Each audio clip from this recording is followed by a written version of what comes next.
Howdy howdy, this is Clara Lawrence. So I mess around with a bunch of different mediums. One of them is alcohol inks and alcohol dyes and resin, of course. And I do different things with them.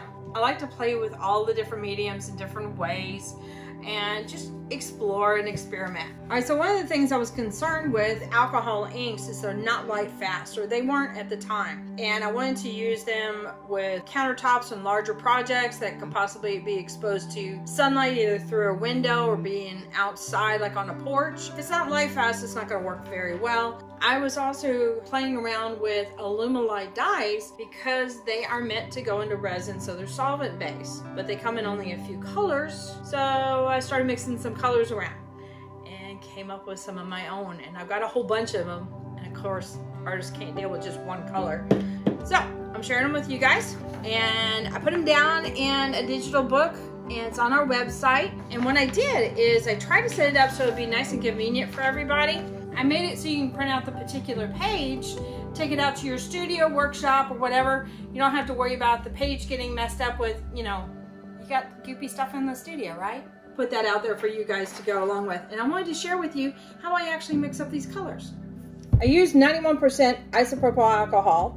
I fill up one of these needle applicator bottles, and I say to the shoulder, and this is what I mean to the shoulder here. I'm gonna open this one back up. Then I also get a stainless BB, or you can get what's called a mixing, a paint mixing ball, and you can put one or two in there. It's up to you, no big deal. But it helps mix the really thick solution once it's been applied into the alcohol. Do not use more than 4 drops, maybe push it to 5. This particular product is actually a dye, and it's very concentrated. So I'm just going to put in 4 drops total. And this is Alumilite dyes that are meant to go into resin. And because it's solvent based, it works excellent in the alcohol. I'm not worried about that hitting the side of the bottle. Here's a tip. If your liquid is coming out too thick and you're having a hard time, go ahead and put these into some kind of warm water bath, like have a large bottle around or a cup around, and just have them sit there for like maybe a minute. And then that way it'll loosen them up a bit. Close this up. Cover the top if you don't have this little guy on there. Shake like crazy.